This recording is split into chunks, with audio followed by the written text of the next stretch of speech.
Who's been Istanbul here? What is the name of the famous mosque in the square? Sultan Ahmed. Yes. So that's named after Sultan Ahmed the First. And it was Sultan Ahmed the First who abolished the policy of fratricide. He ended that kind of policy whereby brothers would kill brothers.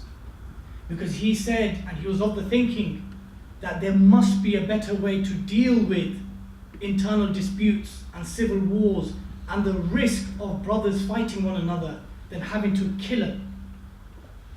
And whilst he appreciated the reasons why his forefathers had implemented this policy, because of the unity of the state, because of the unity of the Ummah, to prevent civil war, to prevent outsiders from interfering into the affairs of the Ottoman state, he said there must be a better way. So his policy was that if brothers could not be reasoned with one another, the one who was naturally going to assume power with the support of Ahl al-Hali wal-Aqd, which basically means the powerful elements of the Ottoman state, if they were not going to back some of the princes, they would be given an influential position in the frontiers, not within the inner parts of the state, within the frontiers.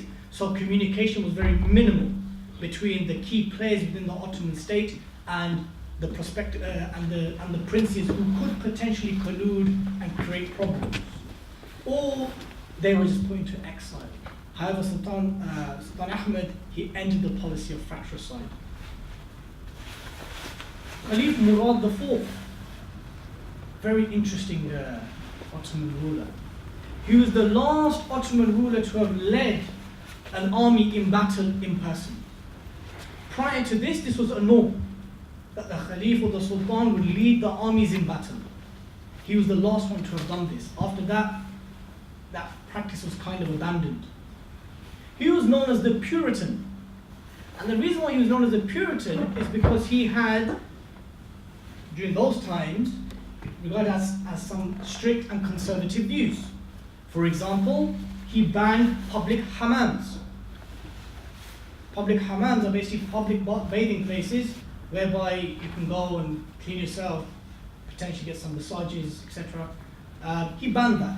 He said, look, this can't be happening because there's no clear segregation between the different sexes. And even if there was, these kind of environments could potentially start indecent behavior. So he banned hammams. Now hammams at those times were essentially used for those who could not bathe and clean themselves regularly, usually for the poor. That when they had to make ghusl or they had to clean themselves, they had access to the public hammams. But he banned those. He also banned the playing of instruments and music in the markets. He also banned the production and the sale of alcohol in the Jewish and Christian quarters. That whilst, even under Islamic law, there is some room for Jews and Christians and people of the book to consume alcohol and buy and sell alcohol, there is some grounds for that. He banned that. He said, it's not happening. There's going to be no alcohol in my state. So he was known as the Puritan. Many of these policies were then overturned very shortly after his passing. Salim III. Khalif Salim III was known as the reformer, because it was he who actually began the kind of thinking of seeking reform and ideas and solutions from Europe. He was the one that actually inspired the Tanzimat reforms. But he was assassinated. He was killed, and one of the reasons why it is believed he was killed by the Janissaries, because one of the reforms he wanted to implement was to get rid of and abolish the Janissary corps. But it was his son, Mahmud II, who was known as the Modernist. It was he who started actualizing and implementing some of the Tanzimat reforms. Not all of them, but he got that ball rolling. And some of the reforms that he implemented was changes to the Ottoman military uniform, the prohibition of soldiers keeping beards, but instead keeping just moustaches. In terms of headwear, he got rid of what was generally worn like a Turkish type of a turban. He got rid of that, and incorporated more European style dress code. He began the discussions of finishing the Millet system and instead having one centralized legal court for all citizens. And it was he who eventually ultimately banished and destroyed and killed the Janissary courts. Now we have to understand, brothers and sisters, that when the Ottoman state was entering a period of decline, that some of the individuals that we can now look at in hindsight and refer to as European agents or secularists and sellouts and all that kind of stuff, these were individuals who were well-meaning. They wanted to revive their state. They wanted to have the state in which their forefathers had built and created to have further longevity, for it to survive, for it to modernize, for it to be with it alongside its European counterparts. However, they sought answers and solutions from Europe. And it was problematic because there was a number of cultural and religious clashes. That's why the Tanzimat reforms never really fully got implemented. So when we talk about even the Young Turks, the Young Turk movement, which if you speak to certain elements within Turkish society, or even those who are Islamic scholars or thinkers, they'll speak very badly of the Young Turks, and rightfully so to some degree. But the movement began as an attempt to keep the state alive. It's just that they sought the answers in the wrong place. And for sure, many of them were later on in collusion with European powers. And last but not least, Khalifa Abdul Hamid, rahimahullah, who is known as the last great Khalifa, period, in Islamic history. Why? Because it was Khalifa Abdul Hamid and his radical reforms and his risk approach, which actually there's like a unanimous agreement amongst all Ottoman historians that Sultan Abdul Hamid's policies literally allowed the Ottoman state to survive for another 40 years. During his reign, he nearly cleared the internal debt of the Ottoman state. But what made Khalifa Abdul Hamid more unique was that he re-exerted the importance of the role of the Khalifa. He understood that the Ottoman state was in a state of decline, that the nationalist fervor was spreading like wildfire in different parts of the empire, and he thought to himself, how do I unify and keep the state intact? So he re-exerted the importance of the Khalifa. And for every citizen of the Ottoman state to be known as Ottoman citizens, to not see themselves as Jews and Christians or Bosniak or Kosovan or Greek or Armenian. Everyone was an Ottoman citizen, a citizen of the Ottoman state. But beyond that, Abdul Hamid also built key strategic relationships with different parts of the Muslim world. It was known that he gave money and supported many of the resistance movements in India that fought the British. It has been recorded that many of the very early Darul Ulooms and many of the movement that's known as the Deobandis in India, that he supported them with wealth and weapons. It is known that he sent weapons and money to the Uyghurs who were fighting the Manchu Empire. He tried rebuilding relations with the Muslims of Sudan and Somalia and Yemen, because these lands had either broken away from the Ottoman state or they had essentially didn't want to be ruled by the Ottomans no longer. But he re-exerted that importance. He reminded not just his own state but the Muslims beyond that there is a religious obligation to not only pledge allegiance to the Khalifa but to obey him and support him. And this was a problem for the European powers, because Khalifa Abdul Hamid was very smart. He used these key strategic relationships to cause problems for the Europeans who were making advances in other parts of the world. It should also be noted that Khalifa Abdul Hamid, he had a number of assassination attempts and coup attempts against his reign. And after his reign ended, there was no longer any executive authority that any of the Ottoman rulers had over the state. There were 4 capitals of the Ottoman state. It's debatable whether Sobot is regarded as a capital, but it was the first established city of the Beylik and the Sultanate. Usman I, rahimahullah, he founded Bursa.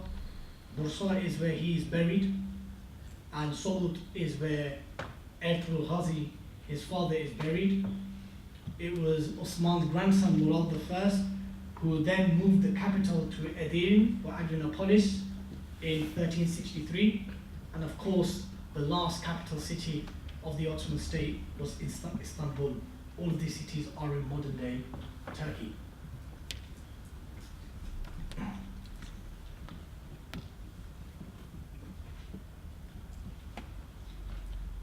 Characteristics of the Ottoman state. As I mentioned at the beginning of this lecture, Osman's dream was very clear. If that incident happened and that dream happened, which I hope, I'm sure it did, but if it happened and that's how it was interpreted by Sheikh Edebali, that was the philosophy which defined the Ottoman state. It was, without a shadow of a doubt, a religious Islamic state. There's a whole discourse around whether the Ottomans were a legitimate Islamic state or a legitimate Khilafah, or whether they were just another kingship rule.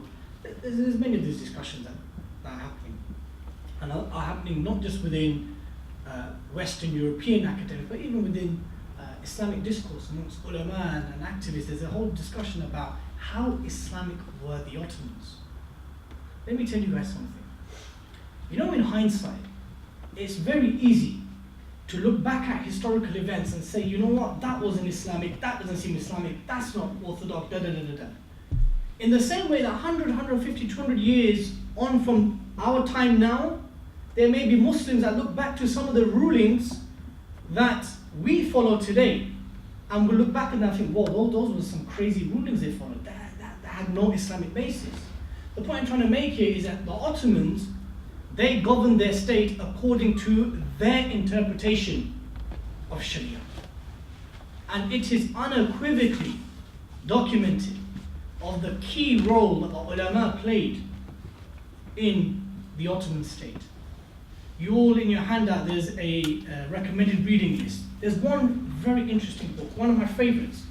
It was written by an Ottomanist historian called Hussain Yilmaz. And he wrote a book called The Caliphate Redefined, a turn in Ottoman political thought. In this book, he defined and discusses, by referring back to primary sources, how the Ottoman state perceived itself. And he spoke about how the Ottoman state was uniquely and distinctly different to other dynasties before it. Why? Because no other state had codified Hanafi fiqh, or any fiqh of any madhab. Previously, you had empires and caliphates who had adopted certain madhab or certain schools of thought, but none codified it into state law. The Ottomans did that. They were also followers of the Maturidi theology, or the Maturidi school of creed. And they were unashamedly and unapologetically Sufi, people of Tasawwuf. And a number of Sufi tariqas flourished under the Ottoman state, and they played a key role in defining Ottoman statehood. In fact, one of the descriptions which the Ottomans had described their state was the eternal state. Just like that tree in Osman's dream, which never actually stopped growing, they perceived their state as the eternal state. So without a shadow of a doubt, however you want to argue it, however you want to stretch the argument with the advantage of hindsight, the Ottomans, they governed their state according to their interpretation of Sharia law. And you'll find that it was in European discourse that the Ottomans were very commonly referred to as the Turks.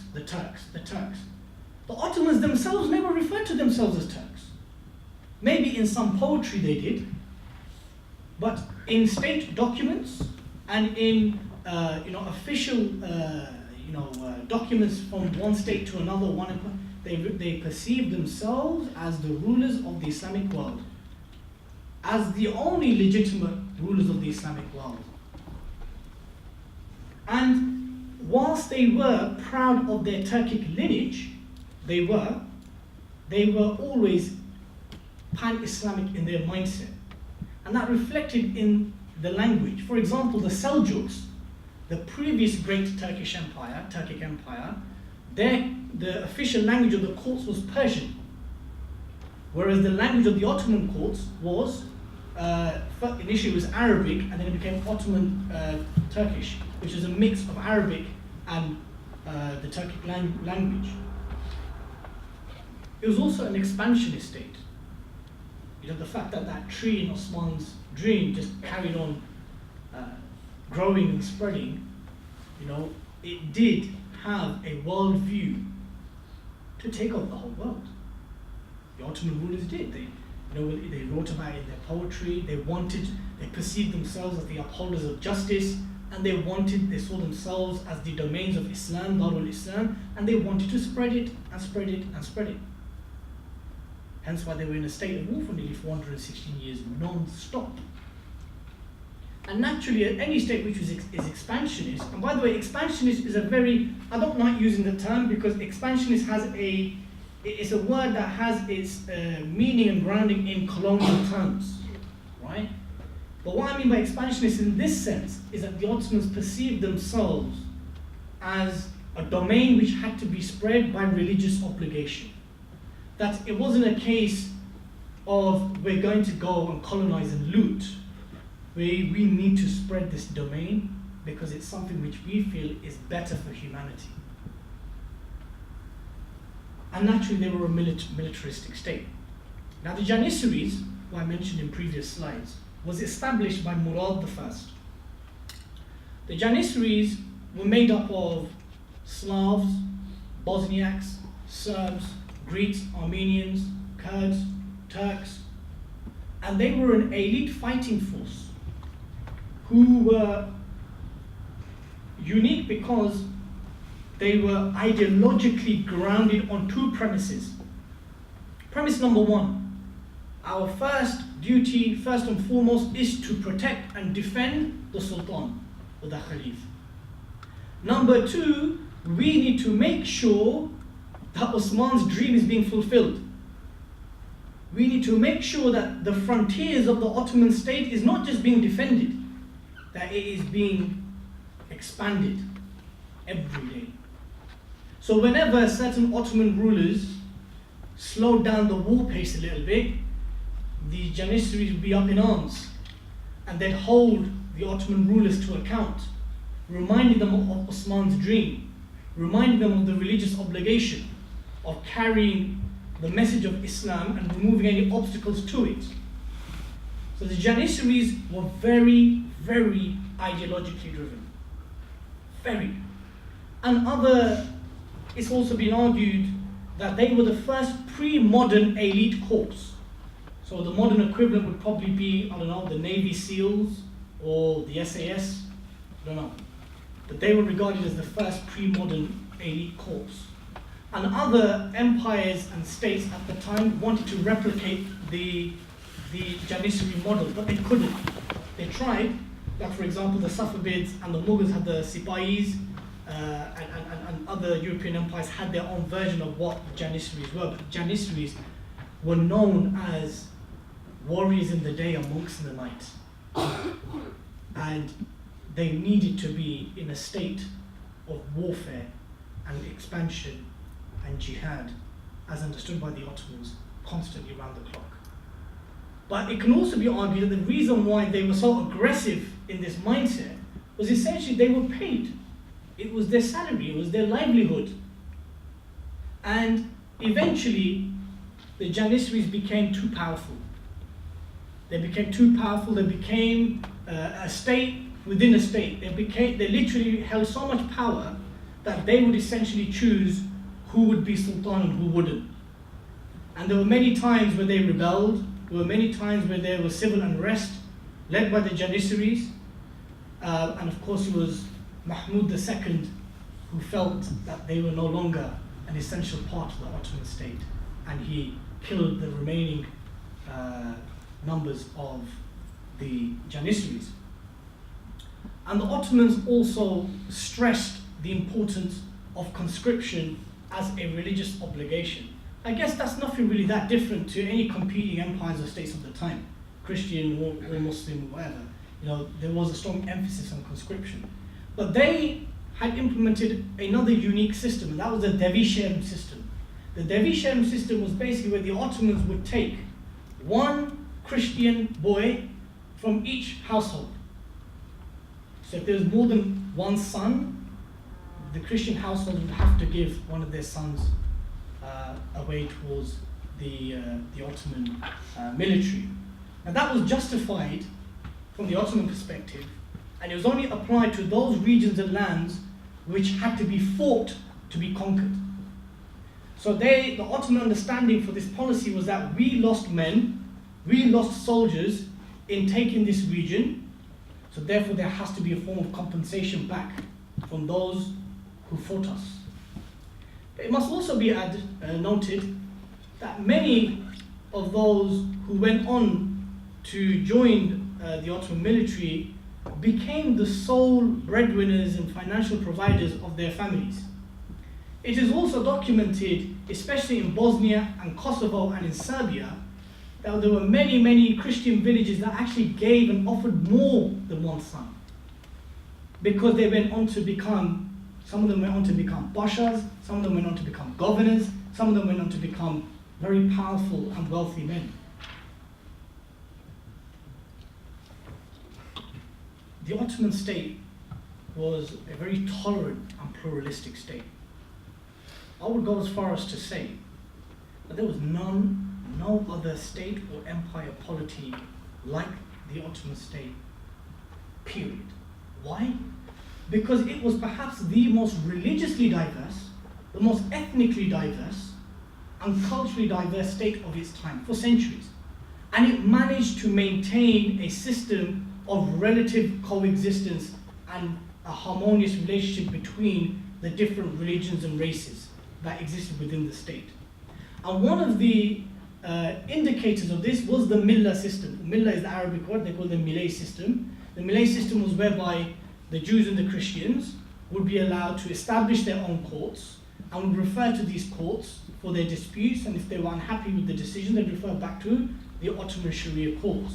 Now, it can be argued that this system actually predates the Ottomans. That in fact this was a system which was implemented by the Khalifa al-Rashidin, and in fact there is a lot of basis for it in Islamic source texts. However, it was the Ottomans that actually centralized these courts. But they weren't just like, I wouldn't say rogue courts, but kind of like quasi-autonomous independent courts in their respective areas, and that was it. No, they were documented. They were centralized. All the rulings were documented. There was a representative from each millah system, from each region.